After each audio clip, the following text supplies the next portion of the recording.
Welcome to TOCHI Stories. Please don't forget to like, subscribe, and turn on post notification because it will mean the whole world to me.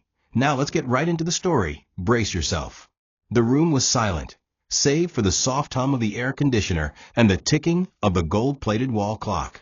Madame Elahor sat alone in her grand office, a space larger than most people's homes. Every piece of furniture gleamed with wealth. Mahogany desks, velvet chairs, and crystal chandeliers. But despite the grandeur, her heart felt hollow. She stared at the photo frame in front of her, a black and white image of her late husband, Chief Elahor, flanked by their only child, Nathaniel. Her fingers traced the edge of the frame slowly, as if trying to draw comfort from a memory that no longer soothed. The bitterness of widowhood had long faded, but another pain remained. Watching her son drown in a sea of fake love, surrounded by gold diggers and pretenders, blind to what true affection looked like. He was rich, arrogant, and emotionally locked, building walls around his heart and only lowering them for women who matched his class, not his soul. For years, she had tried. Subtle introductions, charity dinners, even orchestrated chance meetings with good girls from humble homes. But Nathaniel dismissed every attempt with the same cold smile and wave of the hand. "Mother, stop trying to arrange my love life like a stock portfolio," he once told her. But Elahor wasn't a woman who gave up easily. She hadn't built one of the most powerful business empires in Nigeria by walking away. So she did what only a woman like her could. She devised a plan. Not one of business mergers or investment strategy, but a plan of the heart. A test. A secret mission, one that required her to step out of her kingdom and into the chaos of the common people. She would vanish from public life, change her name, her clothes, her voice, and go where no one would recognize her. As a frail old woman, with nothing but a worn wrapper and a hunger for honest love, she would walk into the world of dust and labor to find the girl who could truly love her son. The idea was reckless, dangerous even. But it made her feel alive again. Her assistant begged her to reconsider. "Ma, if anyone finds out, you could be targeted, harmed," he warned. But Elahor's eyes held the same steel that made boardrooms tremble. "If I can survive business betrayal, widowhood, and the loss of friends to greed, I can survive this too," she said. She called her old childhood friend, Auntie Nene, now living in the outskirts of town, and explained everything. The two women, one rich and world-weary, the other wise and street-smart, began drafting the mission in secrecy. Within days, a new identity was created, Mama Esther, a tired old woman searching for work. All Elahor took from her real life were a pair of glasses, a locket from her late husband, and a notebook where she would quietly write her thoughts during the mission. She didn't know where the journey would end, but she knew it had to begin. The streets smelled different. Gone were the crisp notes of imported air fresheners and Italian coffee. Instead, Madame Elahor, now Mama Esther, inhaled a blend of roasted corn, sewage, engine oil, and desperation. Her back ached from the weight of her small bag, and her feet, which hadn't known public pavements in over 30 years, throbbed in worn slippers borrowed from Auntie Nene. Her hands, stripped of jewelry and lotion, trembled slightly as she stood before the chipped gates of Sodani's Kitchen and Chops, a bustling roadside restaurant filled with smoke, shouts, and clanging pans. The place was a madhouse of sweat and hustle, where food was served hot and tempers flared hotter. Madame Elahor felt small, for once in her life. She had arrived. Auntie Nene had worked her connections to get her a position as a kitchen cleaner. Madame Sotonai, the matronly but sharp-tongued owner, barely looked at her during the interview. "You fit wash plate?" she asked bluntly, chewing gum. "Yes, Ma," Elahor replied, lowering her gaze like any desperate woman would. "We no get time for laziness, oh. You go clean toilet, wash table, even chop slap if you know sharp," Sodonai warned, not knowing she was talking to a billionaire who had dined with presidents. Elahor simply nodded. And so her new life began. Within minutes, she was handed a filthy apron and ushered into the kitchen, where flies danced freely and the heat clung to every inch of the skin. She scrubbed endlessly floors, plates, even the backs of chairs, while others, especially younger staff, barked orders and shoved her aside. But amidst the noise, one voice spoke gently. It belonged to Amarachi, a girl in a simple faded shirt and long skirt, carrying a basket of tomatoes in one hand and a sachet of water in the other. She approached Elahor and offered her water without saying much. Their eyes met, two worlds colliding in silence. "You look tired, Mama. Please rest small," she said, wiping her own brow. That small act shook Elahor. No one else cared. The other girls, especially a snobbish one called Debbie, hissed and muttered insults. Now wouldn't concern her with one old cargo, Debbie said, loud enough for Elahor to hear. But Amarachi said nothing. She just helped. Again and again, cleaning beside Elahor, defending her when others mocked her slowness, and even offering her boiled yam during lunch breaks. Amarachi never asked questions. She just gave. And to Elahor, who had lived in a world where people took, and took, that meant everything. That evening, after the crowd had thinned and the kitchen had been washed, Amarachi lingered. The other girls had taken off their aprons and returned to their noisy lives. But she stayed. She pulled out a worn handkerchief and cleaned a small bench, then gestured for Elahor to sit. "Mama, please. Your back must be hurting. I noticed how you bent while scrubbing under the sink," she said, her voice calm but tinged with worry. Elahor hesitated, unused to kindness that came without conditions. Slowly, she sat down. Amarachi opened her nylon bag and pulled out 2 wrapped buns. "I made them this morning. I was supposed to eat them with my brother, but he didn't have appetite today. Please share with me," she smiled. Elahor took the food with shaky hands.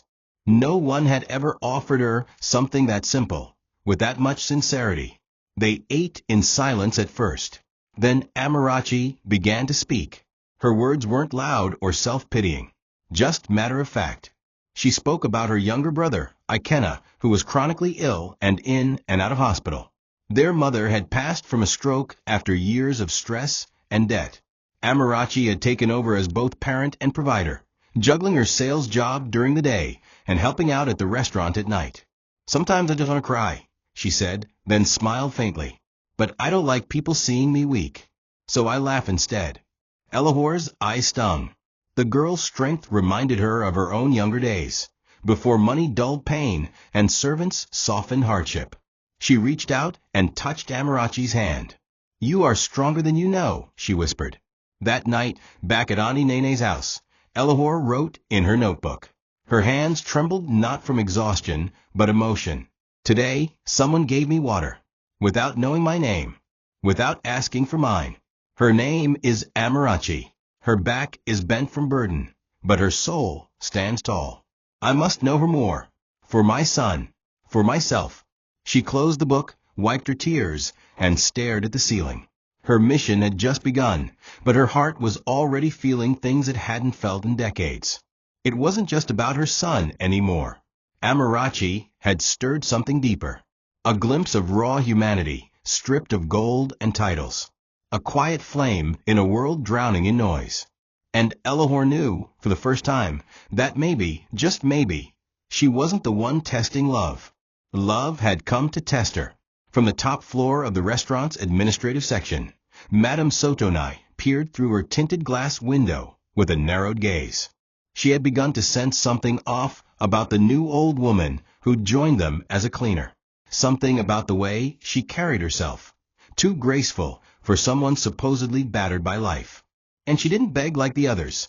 She didn't scramble for leftover food or gossip when no one was watching. She was observant, quiet, and too composed. And what unsettled Sotonai the most was how often Amarachi was seen near the old woman, bringing her food, helping her clean, even defending her against Debbie's mockery. It wasn't just kindness, it was loyalty.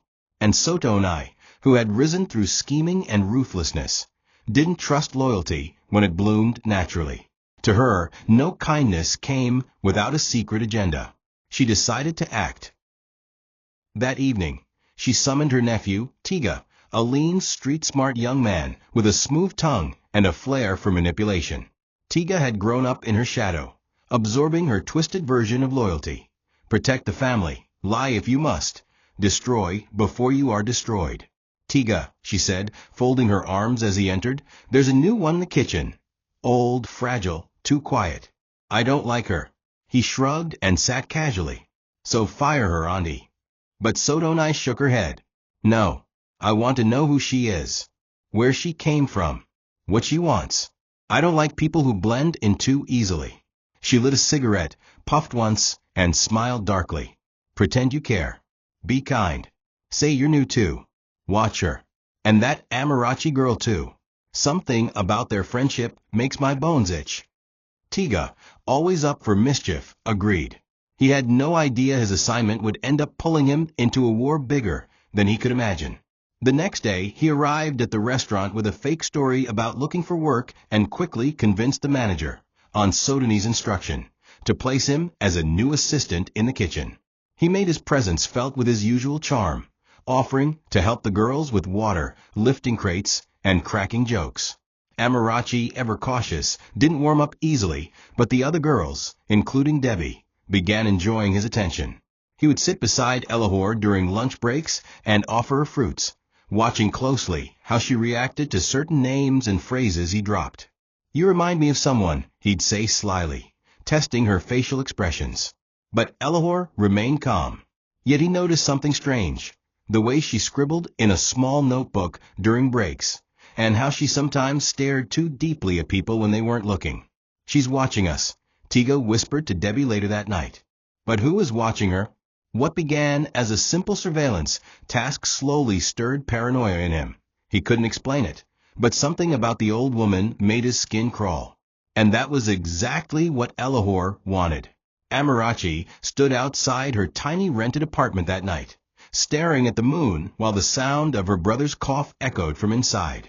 She leaned her head against the rusted metal door and exhaled slowly, the weight of her life pressing down like the humid night air. Her body ached from bending over tables all day, but it wasn't the physical exhaustion that consumed her. It was the emotional one. Life had never handed her anything without a price. At 12, she had buried her father. At 15, she had watched her mother sell everything to keep them fed.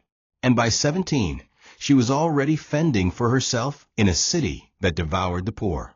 But nothing, not even hunger, broke her the way Chisholm did. He had come into her life like a savior, smooth, rich, and full of promises.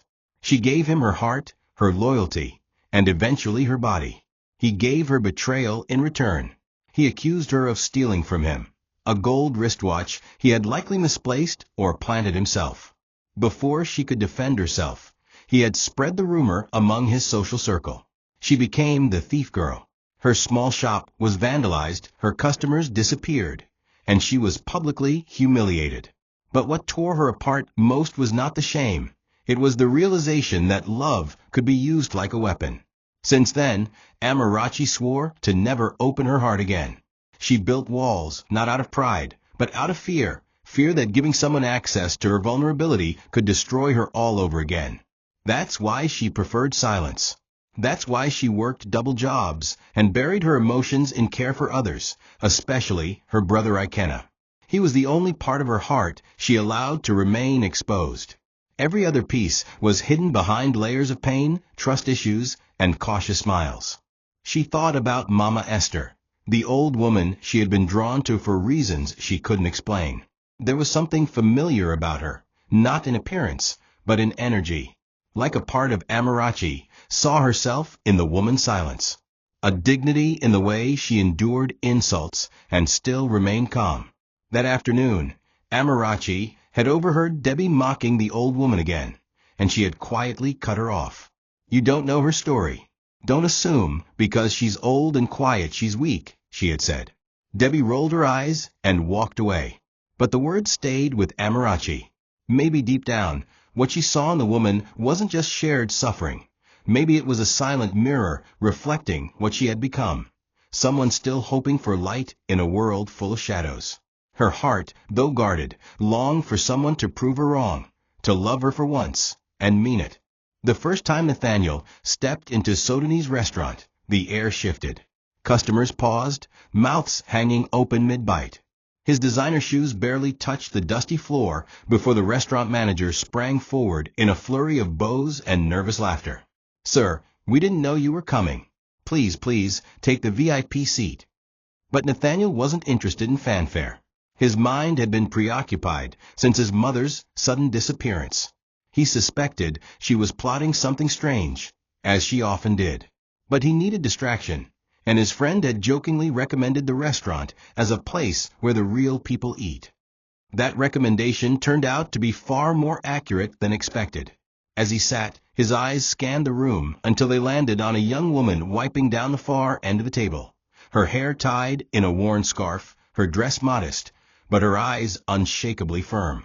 Amarachi noticed him immediately. She didn't know who he was at first, only that the restaurant had turned upside down because of his presence. She continued working, unwilling to be starstruck like the others. But as she passed by him, Nathaniel's eyes followed her movements. Something about her irritated him, maybe her indifference or the lack of awe in her glance. He cleared his throat. Yes, you do serve here or just sweep?" he asked sarcastically. Amarachi stopped, blinked slowly, and turned. "Whichever one offends your royal sensibility less," she replied with quiet boldness. The entire room fell silent. Someone gasped. Debbie, who had been fawning at a distance, was stunned. Nathaniel's face twisted slightly, but instead of anger, he smirked. "So we still breed mouthy village girls. Interesting." Amarachi walked away without another word. From behind the counter, Elahor watched the exchange with a concealed smile. Her son, oblivious to her identity, had just crossed paths with a girl she was growing fond of. It wasn't a grand meeting, but it was real, unfiltered, unlike the fake encounters she had arranged in the past. Nathaniel later left without finishing his food, but his mind lingered on Amarachi's face. She was the first woman who didn't smile because he was rich, the first who didn't adjust her body language for his approval. That night, Elahor scribbled in her notebook, "They've met." And it was nothing like a fairy tale. It was a clash, stubbornness against silence, pride against scars. Maybe, just maybe, this is how something real begins, not with roses, but with resistance. The next morning arrived with a restless breeze and a thick sense of unspoken tension.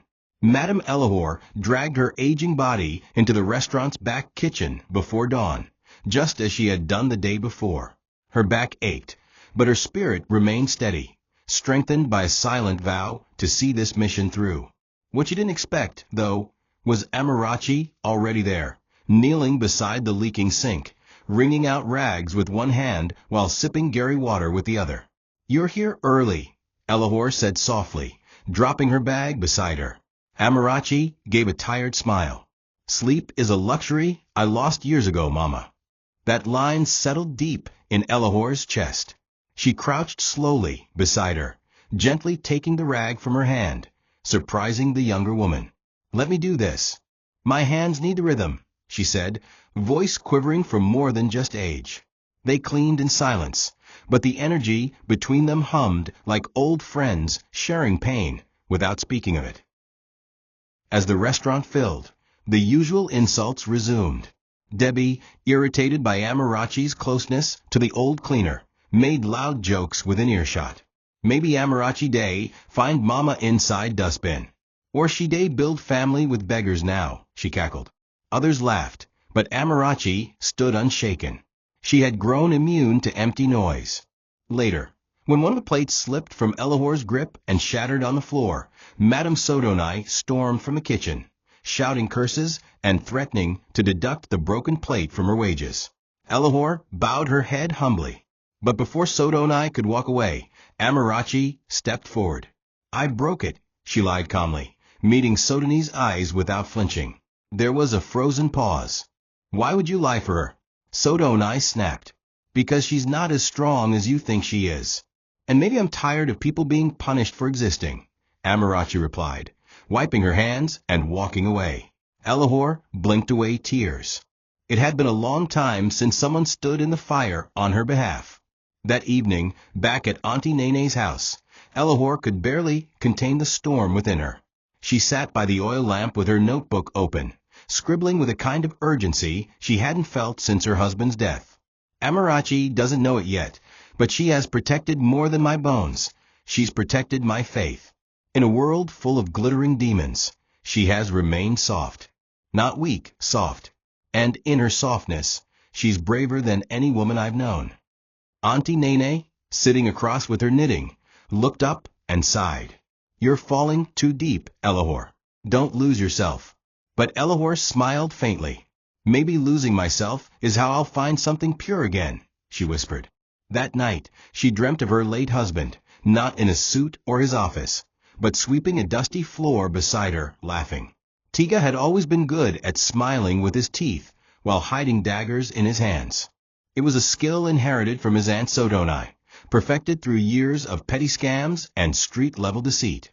Since his placement at the restaurant, he had played the role of the helpful new staff perfectly, cleaning tables, cracking jokes, handing out sachets of water like he was born for the job. But in reality, he was doing what he did best, observing, snooping, and reporting. Every evening, he returned to Madame Sodony's room and whispered his findings. She writes a lot, Auntie, in a black notebook. Doesn't talk much. But Amarachi's always beside her. Defends her like a daughter would. Sodony's eyes darkened. Something is wrong. Keep watching. And find out who she talks to outside here. Tiga nodded, already intrigued. He had seen people pretend before, but this old woman? There was elegance in her silence. It disturbed him. Debbie, noticing Tiga's increasing attention to Elahor and Amarachi, grew jealous. She had her eyes on Nathaniel ever since his surprise visit. She hoped his mother's absence meant a free path to seduction, and perhaps marriage into wealth. When she saw Tiga offering Elahor pawpaw slices in the afternoon, she stormed over and knocked the plate off. You day give fruit to dirt now, she hissed, loud enough for customers to hear. Tiga laughed it off, but Elahor's face remained calm. Amarachi, nearby, was not so amused. If you break another plate, I'll tell Madam it was you, she warned. Debbie rolled her eyes. Defend her all you want. When the time comes, she go use you throwaway like wrapper. The threat was unnecessary, but effective. For the first time, Amarachi felt a pang of fear. Was she being foolish? Was the old woman hiding something? She shook it off. Even if she is, at least she doesn't use me to climb ladders, she retorted. Tiga watched all this with quiet amusement. He didn't believe in good people. Everyone wore masks, and he was determined to rip off Elahor's. That evening, he followed her as she walked home, staying far enough to avoid detection. But he wasn't careful enough. Auntie Nene, waiting for Elahor at the junction, noticed him. She recognized the look, a rat sniffing at doors. She said nothing at first, but the next morning she handed Elahor a warning wrapped in a joke. You're too old to attract young men, ABI, she teased. Yet one followed you like sugar yesterday. Elahor stiffened. She understood the message. Tiga was getting bold. She knew it wouldn't be long before Sodonai or someone worse would piece things together. But for now, she had one advantage. No one suspected her son was Nathaniel Elahor. And the more they underestimated her, the closer she moved toward uncovering their hearts. Nathaniel returned to the restaurant 3 days later, not for food, but for a face he couldn't forget. He walked in wearing a simple shirt and jeans this time, attempting to mask his identity. The staff panicked as usual, tripping over themselves to offer menus and seats, but he waved them off and made his way to the corner where Amarachi usually worked. She was there, wiping down a table with tired hands, the corners of her mouth pinched with fatigue. Their eyes met. Neither smiled. I didn't come for a fight, he said quietly. Then maybe you should eat and go, she replied without looking up. The remark stung more than it should have. He watched her for a moment, then finally asked, Why do you work here if they treat you so badly? Amarachi paused, stood upright, and faced him fully. Because I have no one else feeding my sick brother. That's why, she replied with a hint of ice. Nathaniel's face softened, guilt weaving its way through his pride. He sat down slowly. I'm sorry for the way I spoke the other day. I was irritated. Amarachi shrugged. We all have irritations. Mine just don't come dressed in gold. That line caught him off guard again. Her words were like small needles, Never raised, never screamed, but sharp in their honesty. Nathaniel stared at her, realizing for the first time that she wasn't trying to impress him, and that fact made her all the more magnetic. "What's your name?" he asked after a pause. "Amarachi," she said, then walked away. It was the coldest introduction he'd ever received, and yet something in him warmed. He didn't know why he cared. Maybe it was her bravery. Maybe it was how she refused to bow. Or maybe, just maybe, it was the quiet way she looked at him. Not like a prince, but like a man who needed to do better. Madame Elahor watched from behind the shelves, her heart pounding with a mixture of hope and dread. She had planted the seed, but she couldn't control how it would grow. She saw the flicker in her son's eyes, the beginning of humility. And she saw Amarachi's coldness, the residue of wounds too deep to ignore. "They will need time," she whispered to herself. "They will need pain to bind them. Only then will they understand each other." That night, she wrote in her notebook. He spoke to her. She did not smile. "Good. Love must not begin with sweetness, else it becomes sugar without strength. Let bitterness teach them both what sweetness really means." The smell of fried rice and overcooked beef lingered in the air that Thursday afternoon, but there was a different heat burning within the walls of Madame Sodony's kitchen, one fueled by envy, suspicion, and the fear of losing power. The last few days had changed something. Everyone could feel it. Nathaniel's return visits, his subtle glances at Amarachi, and the way the old woman now moved with a more deliberate calm. It all unsettled Sodony. She didn't know who Mama Esther really was, but her instinct screamed that the old woman was far from ordinary. Worse, Amarachi had become a silent favorite in the restaurant, with some customers even asking for her by name. That kind of attention was dangerous, especially for someone Sodony saw as beneath her niece, Debbie. She wouldn't allow it. Not after all she had planned. Debbie, growing more bitter with each passing day, had begun feeding her aunt ideas, and one of them, wrapped in deceit, was ready to be served. It began with a party, small, spontaneous, and entirely staged. Madame Sodony announced they would be hosting a birthday surprise for a long-time customer and needed the restaurant to shine. New uniforms were distributed, the kitchen was scrubbed spotless, and wine bottles replaced the usual plastic cups. Amarachi, of course, was handed the task of decorating and serving the guest of honor. Elahor, watching closely, could feel something was off. There was too much performance in Sodony's smiles and Debbie's sudden fake laughter. Something was brewing, but she didn't know what. It wasn't until she saw Tiga whispering to one of the store boys and pointing at Amarachi's bag that the truth began to unravel in her mind. Sodony was setting a trap, and Amarachi was the prey. She felt her stomach twist. She couldn't expose herself yet, but she had to act. Elahor waited until Amarachi was called to the front to begin serving the drinks. She moved quickly, finding Amarachi's small handbag at the back and rummaging through it. As expected, she found something she knew hadn't been there before, a small packet of white powder stuffed into the inner pocket. Her fingers trembled. She took it and flushed it down the back toilet immediately, just moments before Sodony burst in with a dramatic shout. "Search your bag," she yelled. Amarachi froze, confused. Everyone turned. Debbie gave a wicked smile. The room tensed. But when the search came up empty, Sodony's face twisted into confusion, and then fury. "Maybe I was mistaken," she hissed, walking away. Amarachi was still shaken, but Elahor walked to her side and gently held her arm. "Don't let the devil use silence to steal your peace," she whispered. Amarachi looked at her, puzzled. But in her chest, her heartbeat told her something deeper. Someone is watching over me. And for the first time in years, she didn't feel alone. The storm from the failed setup had left ripples in the restaurant. Though Sodony tried to brush it off and act normal, there was a strain in her smile, a nervousness in her tone. Debbie avoided Amarachi completely now, embarrassed that her plan had failed so publicly. But Amarachi wasn't focused on them anymore. She had begun to suspect something about Mama Esther. The way the old woman had held her hand after the incident, the calmness in her eyes, the exact timing of her presence. It wasn't ordinary. Most women her age would have panicked or looked away. But Mama Esther always seemed one step ahead of chaos, like a grandmother who had seen every war and survived each one with silence. Amarachi noticed her speech too, formal, educated, but intentionally suppressed. And her hands, too smooth, too unscarred for a woman who claimed to have scrubbed floors her whole life. Amarachi didn't speak her thoughts aloud, but her curiosity grew deeper. What puzzled her more was how Mama Esther kept a notebook.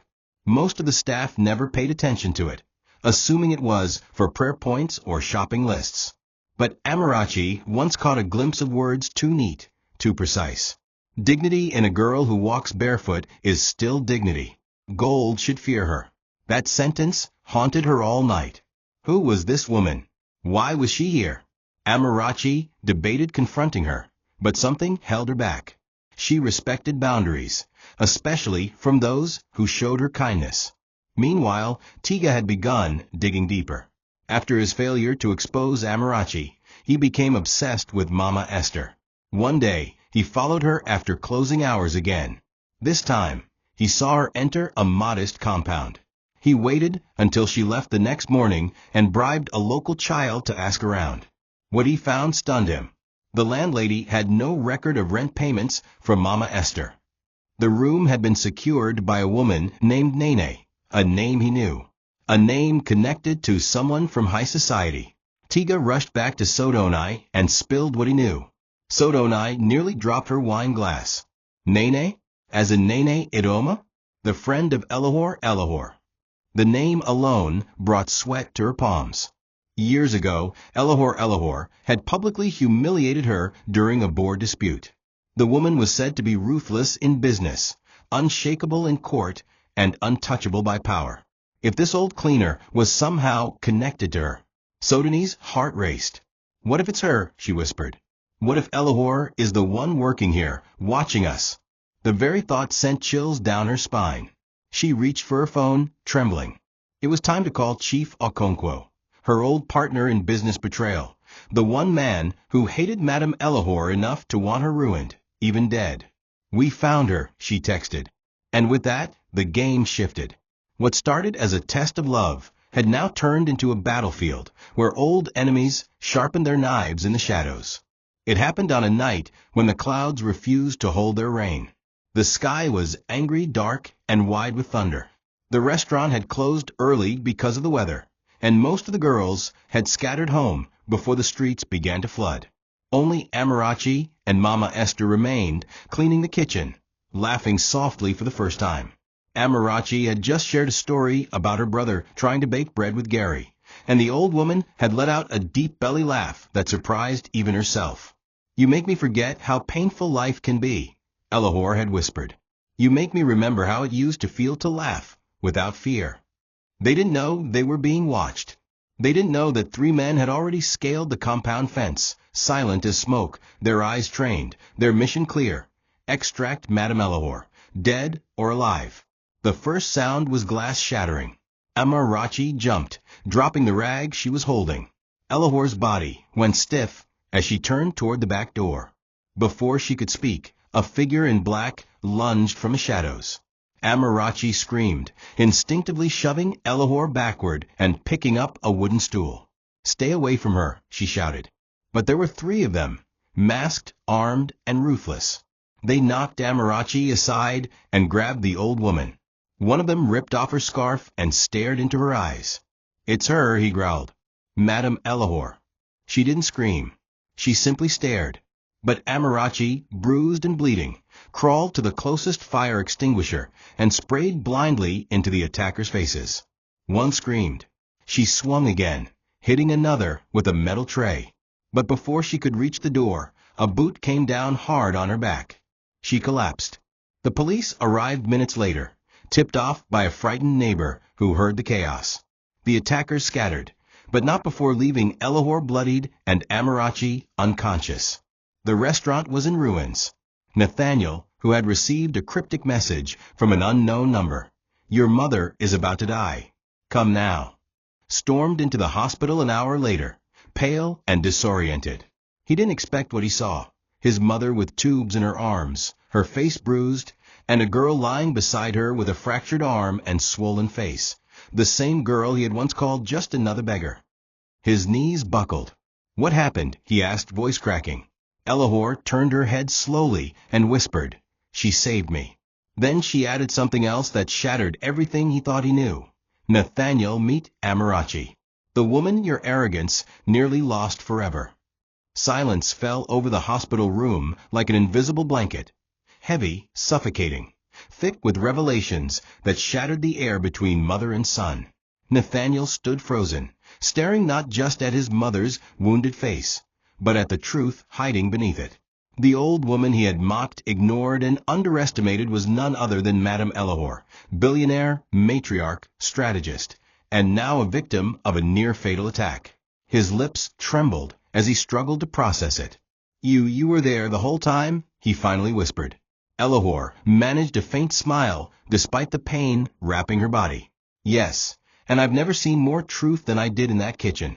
You would have been blind forever, Nathaniel, if I let you choose your wife with your eyes." His hands clenched. "You could have been killed." Elahor nodded gently. "I was prepared to be, because saving you from the wrong life was worth more than dying for your comfort." Amarachi stirred in her hospital bed beside her, a soft groan escaping her lips. She blinked groggily, wincing as pain shot through her fractured arm and bruised ribs.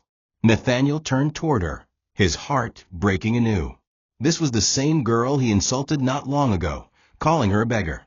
Yet she had shielded his mother with her own body, bleeding for a woman she didn't know was rich, a woman she simply respected. He moved closer, sat beside her bed, and gently held her hand. She flinched, then recognized his face. "You," she said, her voice hoarse. "Are you here to judge or pretend?" Nathaniel shook his head slowly, his throat tight. "I'm here to thank you, and to apologize not just for my words, but for everything you endured under my nose." Amarachi's eyes watered. "I didn't do it for you," she whispered. "I did it because she saw me when no one else did." He nodded. "That's why I'm here now, to start seeing what I was too blind to notice." Later that evening, when the doctor confirmed both women would make full recoveries, Elahor requested a private moment with Amarachi.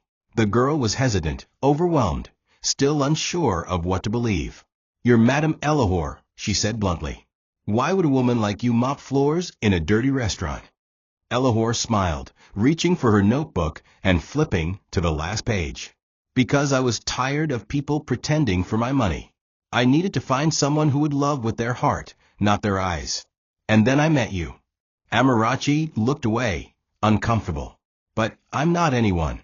I'm not beautiful or important or rich." Elahor stopped her gently.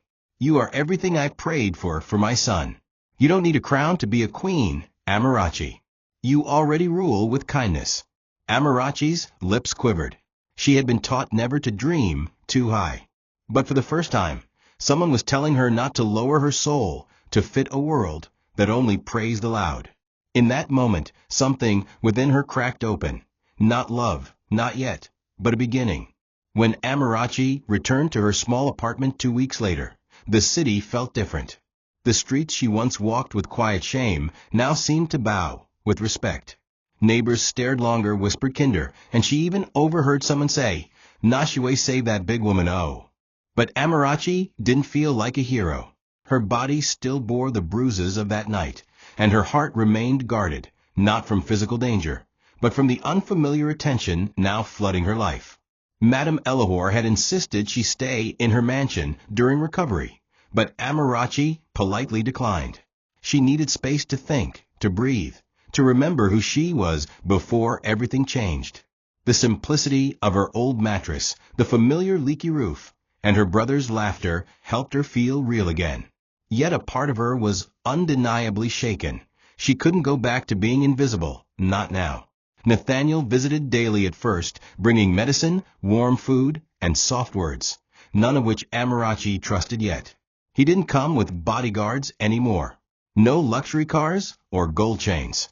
He came in plain t-shirts, sometimes carrying his mother's notebook to show her what Elahor had written about her. Amarachi read the pages in disbelief, how the old woman had praised her, cried because of her kindness, and dreamed of her becoming a daughter. But Amarachi had learned the hard way not to let compliments pull down her walls. People say nice things when you bleed for them, she once told Nathaniel. But what happens when you stop bleeding? Nathaniel looked at her with pain in his eyes. Then I'll still be here. Even when you run, I'll wait. She said nothing. But her silence wasn't anger, it was fear. Fear of believing again. Fear of falling again. Because love, when it breaks, doesn't just leave wounds. It leaves ghosts. Madame Elahor, recovering in her mansion, refused to pressure her son or Amarachi. She had done enough, the test, the disguise, the near-death consequence. Now, she simply prayed. She resumed her company meetings, but left the CEO duties to Nathaniel, who had shown more maturity in weeks than she had seen in years. When he updated her about Amarachi's hesitation, Elahor smiled knowingly. Let her breathe. Love that is forced becomes fear. Let her choose you, Nathaniel, not your change, not your name. You. Her son nodded, understanding for the first time that love wasn't a business deal. He had money. He had power. But he had never truly been loved without them. And Amarachi? She was the one woman he could not buy. And perhaps that's why he needed her most. Not to complete him, but to humble him. To teach him how to love without armor. It was a rainy evening when Nathaniel found Amarachi sitting alone at the edge of a community bridge, watching water rush beneath her feet. She didn't hear him approach at first. When she finally looked up, her eyes were soft but cautious. "What are you doing here?" she asked. "Looking for you," he replied. "You always say that," she muttered. He smiled faintly and sat beside her, letting the silence stretch between them. For a while, all that could be heard was the rain tapping the rooftops and the steady heartbeat of the city. Then he broke it gently. "Why do you keep pushing me away?" Amarachi didn't speak. She wrapped her arms around her knees, hugging herself. "Because love hurts. Because men like you don't see women like me unless we bleed first. Because I've already lost enough pieces of myself trying to be seen." Nathaniel turned to her, pain swimming in his eyes. "Then let me see you now. Fully. Without you giving anything more. No sacrifices. No struggles. Just you, Amarachi." She shook her head. "You don't get it. Love, for me, is a battlefield. It's where I lost my dignity, my name, my safety. I don't know how to accept kindness without suspecting a trap." Her voice cracked. "Even with your mother. I kept wondering when she'd turn on me. When she'd say I wasn't enough." Nathaniel reached out and gently took her hand. "You've always been more than enough. But if you need to take 10 steps backward, I'll wait. I don't want your yes out of pity or pressure. I want it when you feel safe, not when you feel guilty." That shook her. No one had ever waited for her healing. Most people walked away if she didn't bend fast enough. She looked at him long and hard, trying to see if there was any trace of performance in his eyes. But all she saw was sincerity, a man who had changed, not because she begged, but because he was finally ready. "Then wait," she whispered. "Wait and prove me wrong. Wait and show me that love isn't always followed by pain." Nathaniel smiled, eyes wet. "Then I'll wait forever if I have to." Amarachi didn't say anything else. But as the rain fell harder, she didn't pull her hand away from his.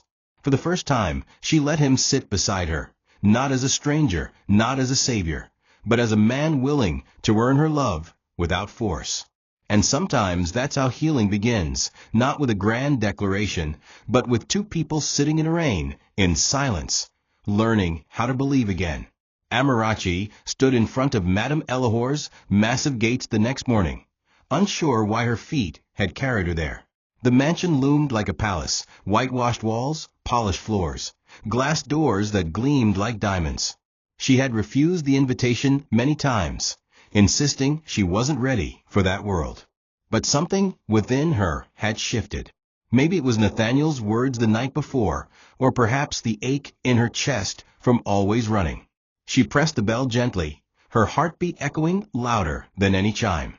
The maid who opened the gate seemed stunned, but quickly ushered her in. Inside, everything looked surreal, far too clean, too expensive, too quiet. She almost turned back. Almost. But then she saw Madame Elahor descending the marble staircase, no longer in disguise, but in her full elegant regalia. For a moment, both women stood frozen, two different worlds reunited by pain, kindness, and quiet recognition. "I didn't come to accept anything," Amarachi said quickly, her voice tight. "I just came to say thank you. For everything. But I can't be a part of your world." Madame Elahor smiled gently, motioning for her to sit. "I understand. Sit." Amarachi did. They sat in the large living room, between velvet cushions and tall paintings, but the space felt small, intimate. "You know," Elahor began softly, "there was a time I walked barefoot too. Not physically, but emotionally. I married into a powerful family that thought I was never good enough. I wore diamonds, but I bled inside. What saved me wasn't money. It was the moment I stopped trying to prove myself and started trusting who I was." Amarachi looked away, swallowing the lump in her throat. "I'm not trying to prove myself. I'm just afraid of being swallowed, of losing myself to something too shiny, too different." Elahor nodded. "Then don't lose yourself.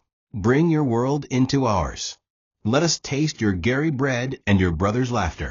Don't let our chandeliers dim your fire." There was silence for a long moment. Then Amarachi asked the question that had been clawing at her since the attack. "Why me? Of all people, why did you pick me?" Madame Elahor smiled faintly, tears forming in her eyes. "Because you made me feel human when I had forgotten what that was. Because you didn't know I was rich, and yet you gave me the last thing you had. Because my son needs a woman who can teach him what love looks like when it costs everything. And because I saw myself in you, the fire, the fear, the refusal to beg. That's why." Amarachi wiped her cheeks. Her soul felt seen, not just accepted.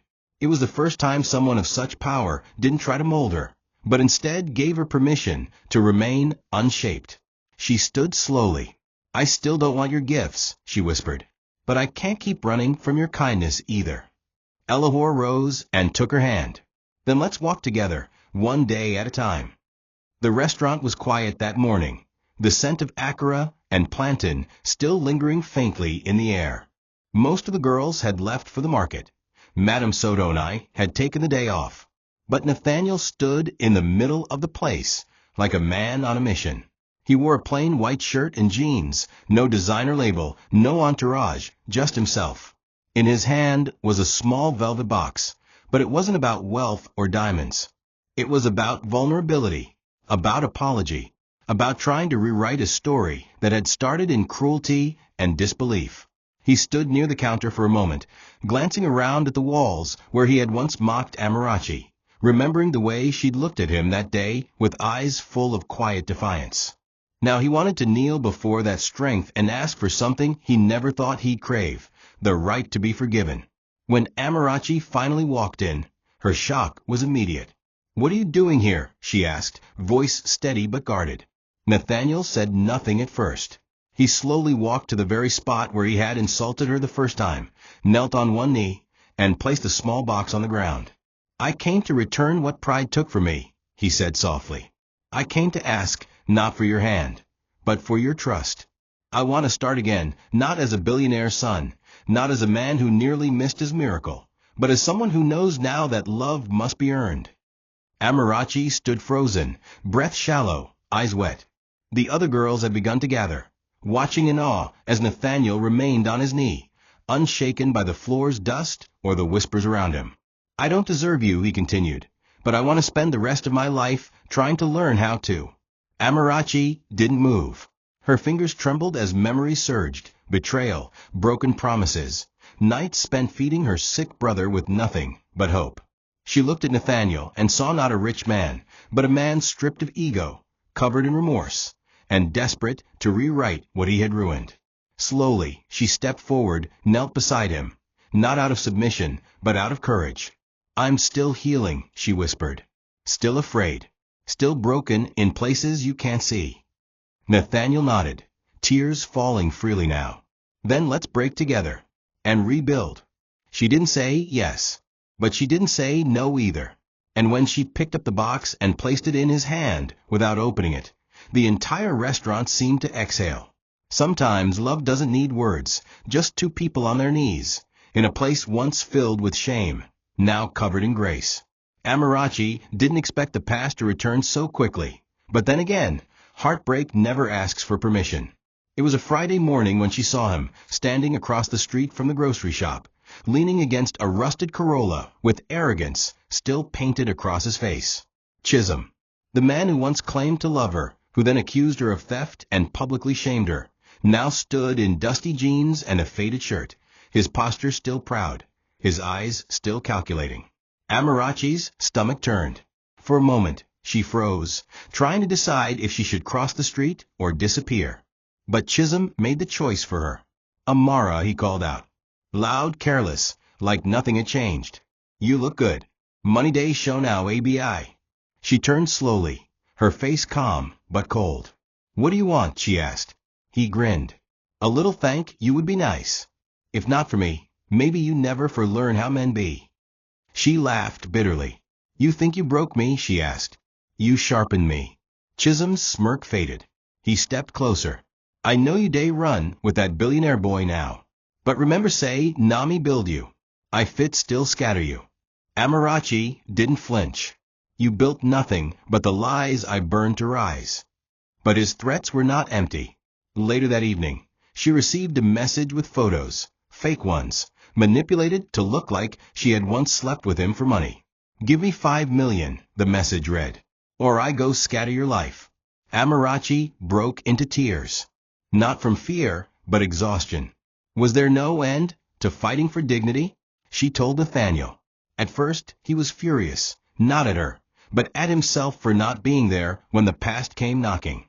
"Where does he live?" he asked, but Amarachi stopped him. No more violence. No more shame. Instead, she walked into the local police station the next day with all the evidence and filed a report. When Chisholm showed up at her door again, smirking, Nathaniel stepped out from behind and faced him. "Touch her again, and I'll bury you in court documents until your breath costs you bail." Chisholm tried to laugh, but the police were already behind him. As they took him away, Amarachi exhaled. For the first time in years, justice didn't come with fists, it came with dignity. And that night, as she sat beside Nathaniel on a quiet rooftop, she looked at him and whispered, "Maybe, just maybe, you're not like him after all." Nathaniel smiled, gently lacing their fingers. "No, I'm nothing like him, and I'll spend the rest of my life proving it." The invitation came not in an envelope, but through a moment, quiet, gentle, and unspoken. Amarachi stood in Madame Elahor's kitchen, helping the chef prepare okra soup for the household staff, when Nathaniel walked in. He didn't bring flowers or diamonds. He brought a handwritten letter. Inside, it wasn't a proposal or a love poem. It was a question written in the simplest way. "Can I build a life with you, in your world, not mine?" Amarachi read it 3 times. Then she placed it over her heart. She didn't say yes with her mouth. She said it with her tears, her embrace, and the way her fingers clung to his like a vine that had finally found a place to grow. The mansion that once felt like a palace too big for her dreams now felt like home, because it wasn't the marble or chandeliers that mattered anymore. It was the truth that had brought them together, pain, kindness, and the test of fire. The wedding wasn't a spectacle. It wasn't streamed or posted. It was a quiet, sacred gathering held in the same restaurant where it all began. Madame Sodonai was not invited, nor was Debbie. Only those who had seen Amarachi at her lowest, Ikena, Auntie Nene, the kind old woman who once gave her a seat during a bus ride, filled the space. Madame Elahor walked Amarachi down the aisle herself, wearing a golden wrapper, her head held high like a woman who had finally found a daughter where the world least expected it. When Nathaniel saw Amarachi walking toward him, dressed in simple lace and beaded braids, he didn't see a waitress or a girl from the slums. He saw a queen who had served dignity when others served deceit. A queen who knelt to no one, yet lifted everyone she touched. After the ceremony, they returned to Elahor's home, not as guests, but as family. Amarachi walked through the hallways she once feared. now holding the hand of the man who had once been her greatest doubt. Madame Elahor gathered the staff and stood beside Amarachi. "This is not just my daughter-in-law," she said, her voice rich with emotion. "This is the woman who reminded me of who I once was, who made me kneel again to kindness, and who showed me that love cannot be bought, only earned." Amarachi wept in her arms, and Elahor whispered in her ear, "The world tried to call you ordinary, but your heart built a throne no crown can match." That night, as the lights dimmed and the house quieted, Amarachi sat alone by the window, reflecting. She was no longer the girl people stepped over. She was the woman who rose without stepping on anyone. And she had finally been chosen, not for wealth, not for beauty, but for who she was when no one was looking. It was a warm Sunday afternoon when Madame Elahor, now fully recovered and radiant in a wine-colored blouse, decided to do something unexpected. She returned to the restaurant. Not as a waitress, not even as the billionaire she truly was, but as a guest, walking in with no guards, no grand entrance, just peace. Everyone stared, mouths falling open. The once ignored cleaner, now mother of the groom and matriarch of the Elahor Empire, stood tall and smiled at the same tables where she had once been insulted. Amarachi entered behind her, holding a small tray with bottled water, out of old habit. But this time, the room didn't mock her. They stood. Even the bitter staff, who once despised her, now bowed their heads in shame. And as Madame Elahor sat at the same corner she once scrubbed, she turned to the waitress and said, "Please take my order. Today, I want to be served by someone who serves with heart." The moment was symbolic. Amarachi smiled, walked to the kitchen, and returned with a small plate of jollof rice, the same meal Madame Elahor once served in silence as a cleaner. She placed it on the table with grace. "Your order, Ma," she said, and the two women laughed. But then something happened. One of the younger girls who had mocked Amarachi in the past approached the table with tears in her eyes. "I'm sorry," she whispered. "I didn't know." Amarachi looked at her gently. "You didn't need to know who I was. You only needed to treat people like they mattered." The girl nodded, trembling. Elahor reached out and pulled her closer. "It's never too late to become better," she said. That day, the restaurant shifted, not in walls or paint, but in spirit. A place once soaked in bitterness had now become a classroom of grace. Where pride once stood, humility now lingered. Later that evening, back at the mansion, a small dinner was held in honor of Amarachi and Nathaniel's union. There were no fireworks, no celebrities, only family and quiet joy.